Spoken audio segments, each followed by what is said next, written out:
The Christian Atheist is also available on YouTube, and you will find other great content, including the literature I frequently refer to, on our Simple Gifts podcast. If you find our content helpful, consider supporting us through PayPal at romanschapter5@comcast.net. Welcome to The Christian Atheist, where faith and reason fuse in the incarnation. Episode 47, A Matter of Faith, Part 1. We continue our series of responses to the Critic. This week and next we explore the topic of faith, upon which so much of the current anti-God sentiment is based. What is faith? I think that both theists and atheists often get this issue wrong. The Christian Atheist. Hi, Critic. All of human existence has faith as its foundation, including science. The rigid distinction you would like to draw between religion as faith and science as knowledge falls apart as soon as you look at it carefully and objectively. I believe in the scientific method, but while I spent 25 years as an atheist fighting against the conclusion that science is founded on belief, I ultimately had to bow to the truth. I believe in evolution, in Big Bang cosmogony, and modern cosmology. But I find nothing in science or elsewhere to dissuade me from also believing in God, and plenty outside science, including finding reason to accept the validity of science itself, to believe in God. What is silly is to demand scientific evidence of a supernatural being, when science is by definition the study of the natural.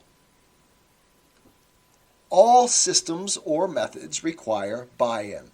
Knowledge is built on assumptions, things that seem true if we don't question them, like that we can trust our physical senses and our rational conclusions. To be a scientist means that you believe in the method, that you accept the assumptions.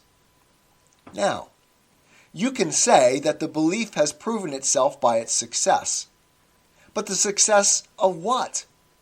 Of the method that you trusted enough to invest yourself in when you decided to engage in it.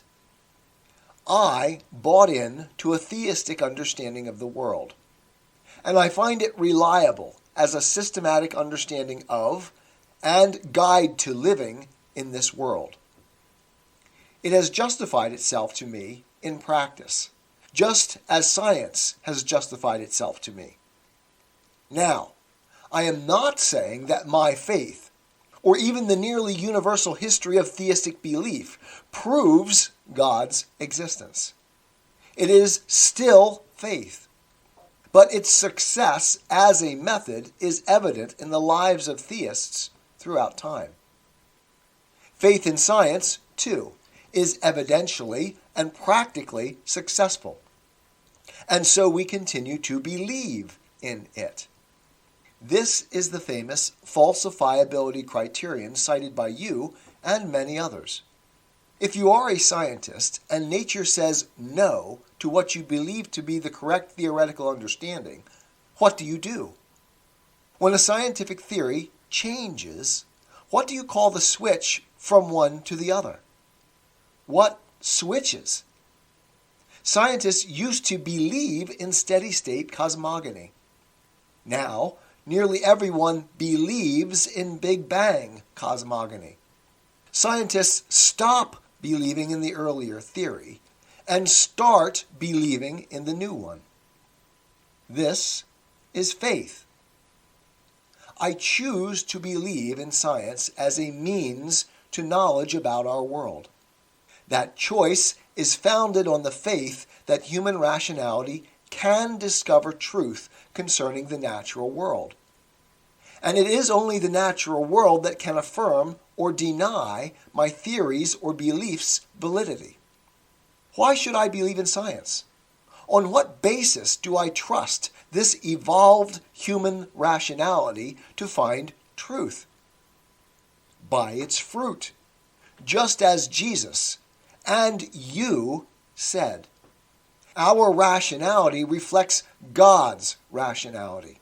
And so far as we know, we are the only creatures in this universe that possess this rational spark of divinity. I trust in science because rationality is in some sense transcendent or divine, and not just a natural mechanism. Critic. Wrong. Belief in the scientific method does not involve faith. There is no buy-in. There is only a single falsifiable model to explain observed phenomena, and the tests to attempt to falsify it. I believe in the method because it has worked so well for so long, and the reasons it works are very clear. That it works well is abundant in evidence. Belief in the supernatural requires faith because there is no evidence to draw from. The scientific method is not about belief, but evidence, testing, and confirmation. To compare it to the supernatural is pretty absurd. The Christian Atheist. Hi, Critic. I will quote your own words back to you with emphasis to allow you to see how you contradict yourself. Belief, quoting you, in the scientific method does not involve faith. I believe in the method because it has worked so well for so long, and the reasons it works are very clear. I get it. Believe me, I get it. I turned from theism to atheism when I was in my 20s because I no longer wanted to live by faith. I wanted the sure thing of evidence-based science, not the paradoxical uncertainty of faith. The more I studied science, however, the more I realized that science, like all human endeavor, is founded upon faith. A determination to move forward in the face of uncertainty.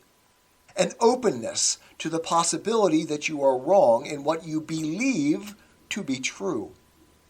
An understanding that there is more to the story than we theorize. And a willingness to be corrected by reality.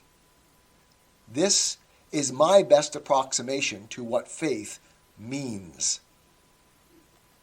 The proper understanding of science as uncertainty in search of knowledge is obscured in the popular mind, and all too often by scientists themselves, by scientific success. The fact that science gets better and better in approximating reality, to getting it right, so to speak. Scientific answers become, in the popular, uncritical mind, incontrovertible truths, certainty. Some have called this scientism to distinguish it from science properly understood. Thus, we come to believe that science has the answers, that questions are answered in a final sense.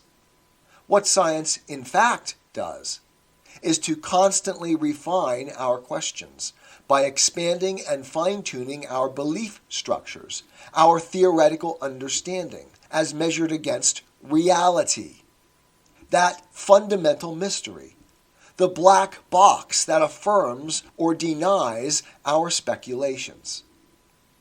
God is that mystery, that reality.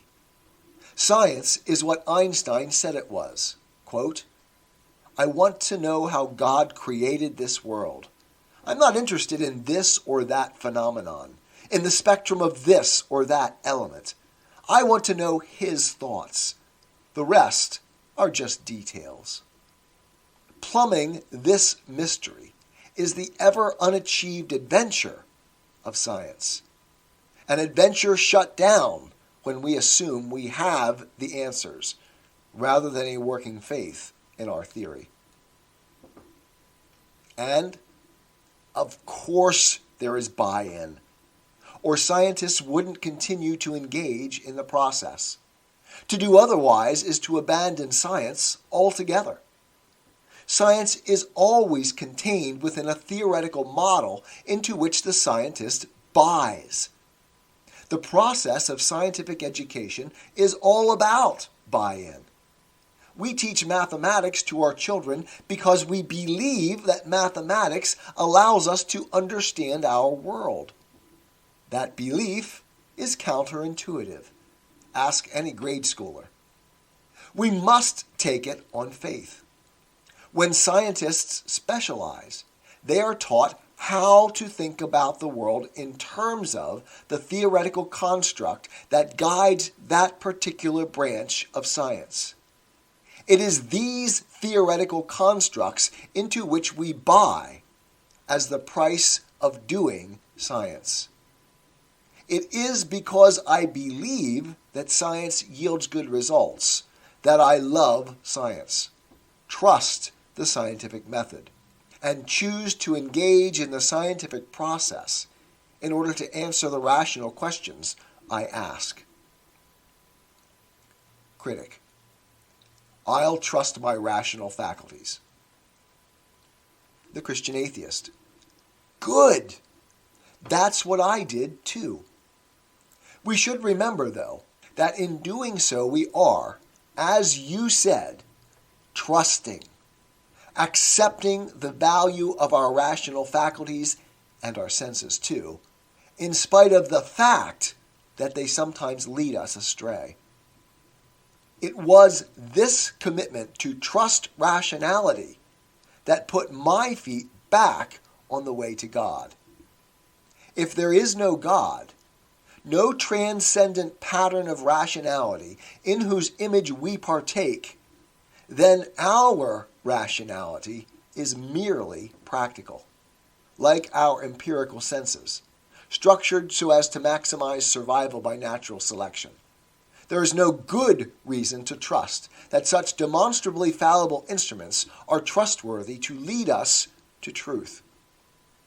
By contrast, if we are made in God's image, if our rationality reflects a transcendent rational reality, then I have reason to believe my faculties trustworthy in the search for that truth. I am a Christian, with the searching and skeptical mind of an atheist. I don't want to believe anything that isn't true.